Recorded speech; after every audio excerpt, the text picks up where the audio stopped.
ahead and perhaps contemplate change. But as well as pledging to shrink our waistline or take more exercise, should we also be considering some of life's bigger questions, like whether the pursuit of economic growth is the best thing for society, or if we should adopt a less is more philosophy? That's certainly the stance of the authors of a new Scottish journal called Less. The publication advocates a policy of degrowth as the way forward for a better and fairer world. I'm joined by Mike Small, a member of the Less editorial collective. Good morning to you, Mike. Came about and what the aims behind its publication were.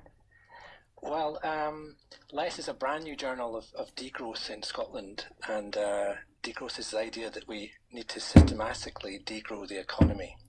And I suppose this came about because the Enough collective who publish it have observed that we're in the year of COP26 and we need to take a much more systematic approach to responding to climate breakdown.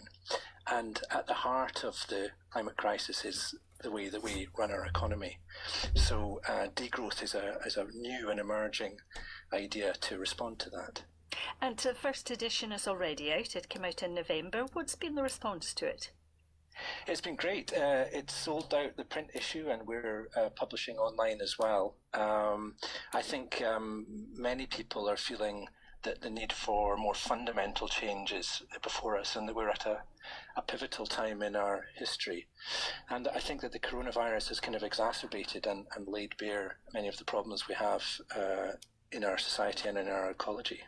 Well, you could certainly say that although it's not something one would have wanted, that COVID has brought about a degrowth of the economy, and we'll come to that. But just to get into it in more detail, Mike, can you explain the concept of degrowth? What is its moral and ethical basis? Well, degrowth is really the idea that we need to systematically degrow the economy. It aims to radically scale back and halt destructive industry and shift from ownership to usership, expand the commons and create what we call radical abundance. It rejects the extractivism and colonialism that comes with the growth economy.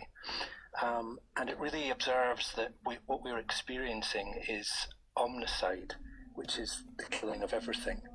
So I suppose it starts from the point of view that we need to stop doing that, and in this year of COP26 there's a time for us in Scotland to really focus, and our heightened awareness of the environment needs to be translated into radical change. So some people would say, what is wrong with growing the economy? Especially at a time when we can see that the economy is probably in the worst state it's been. Yes, the economy has been kind of held up as something that's separate to us and that we must save, and there's a sort of binary between our health and the economy. So it's an interesting concept. I suppose the idea of growth is very fundamental to people's understanding of the world.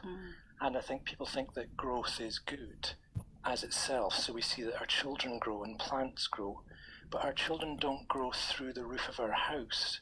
Plants don't grow to vast sizes. There's a cycle in that, and we stop growing at a certain age.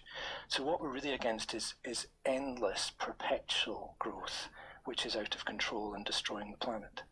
So, and aside from what you see as a threat to the planet, in terms of society, what do you see are the threats that, I suppose, growth that is spiralling, perhaps you might see it as out of control unless it's capped? What do you see are the dangers of that continuing?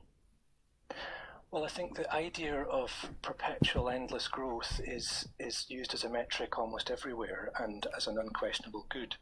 But instead what we need to do, we advocate, is to work less, to produce less, to consume less, and to be more.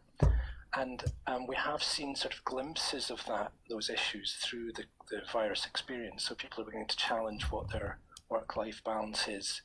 They're beginning to re-understand their neighbourhoods. They're beginning to appreciate the natural world. And although this is a deeply traumatic experience, it is one that some good may come out of if we can reconstruct society in the aftermath. Is this more about a fairness? I mean, is the pursuit of the economic growth of itself inherently bad? Because surely if you have a larger pie, if we can use that as a kind of a way of describing it, surely there's potentially more to share out and go round. Well, there is an assumption that the growth economy creates jobs and creates equality and we all rise up together, but the lived experience of everyone is that that's just not true. The growth economy doesn't deliver equality, it doesn't deliver prosperity. It delivers a kind of radical precarity, and we're now all experiencing that.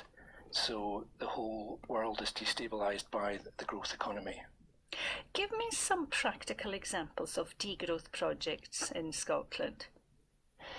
Yeah, well, in our journal, we want to grassroots community projects, and in the first issue we look at the Remakery network, which is a network of shops which take things in and you get them mended rather than buy new. And we also look at the tool libraries network that's emerging, where people can reskill themselves and share tools, so that we don't all have to own individual tools that we maybe use once every 3 years. Or, for example, there's a project called the Tidal Zones on Skye, which is a response to salmon farming and instead creates restorative ways of fishing. Or we look at the energy system on eggtricity, which gives individual households and businesses a finite share of the energy resource. So all of these are projects which are practical and operating now, which we argue are sort of the beginnings of a degrowth economy. So in a sense, it's asking people to shift from an individualistic to a more societal perspective. How practical is that in an urban environment? Well, I think we've seen through the virus experience the uprising of mutual aid networks in urban Scotland, of people helping each other in community, and a remarkable resilience in the face of what's been a very difficult experience for people. So I think there are lots of good examples of urban sustainability and degrowth. And in a sense, I suppose, it's asking people to harness the power of that community spirit, and it's something we'll be discussing further on in the programme, working together. But of course, I suppose the concept of economic growth is something that's embedded in the world view. Materialism is the norm that you can see as being something that's not essentially good for mankind. How difficult will it be to shift that mindset, Mike? Very difficult. I mean, I think it's embedded, it's hardwired into our looking at the world, and that's been encouraged and inculcated. And I think allied to that is this kind of hyper-individualism, so that we're asking for two things. We're saying that the growth economy is clearly unsustainable as it's linked to constant extraction. And secondly, that we need to work collectively as a society rather than on our own. And I think this has been a real problem for the environmental movement for a very long time, that it's been encouraged to be only about lifestyle change and individual choice. And we're really at the end of the road for that form of analysis. Now, you began this project pre-COVID. How did the pandemic, or at least the emergence of the pandemic in the early part of last year, affect publication, or indeed your thoughts and philosophies? Yeah, well, we were just ready to go, actually, when the pandemic struck, and we had a whole agenda of live events which had to be cancelled and rethought. And, you know, although the coronavirus is what we're all immersed in, and we're learning lessons from it, we don't want people to think that degrowth is what they're experiencing, because degrowth would be a conscious, voluntary and coordinated plan of change rather than what we're experiencing. So yeah, we rewrote and recommissioned the whole issue and relaunched after a few months' pause. I think sometimes the language and the words can be part of a stumbling block in many ways. We think of degrowth can be, you sense that this is rather a setback than a going forward. So I suppose all of that comes into it, particularly because of the current situations. Would you say that indeed that through COVID and what the changes that you had to implement to get the magazine published later in the year, that there are lessons to be learned, perhaps particularly here in Scotland? Well, yes. I mean, I think that we're underestimating the extent of the economic damage that is happening and is about to happen, and I think we underestimate the task of reconstruction and restoration that will be ahead of us. And I think it will be like coming out of the war. I think we need the same sort of radical thinking to reconstruct society, and we need to think about what are the industries and sectors that we save. In the year of COP26 in Glasgow, are we really going to save the airline industry and the cruise liner industry and the automobile industry? This is an opportunity for radical change and for radical rethinking of our economy and our society. And that's an opportunity that lies before us. Well, thank you for that. You can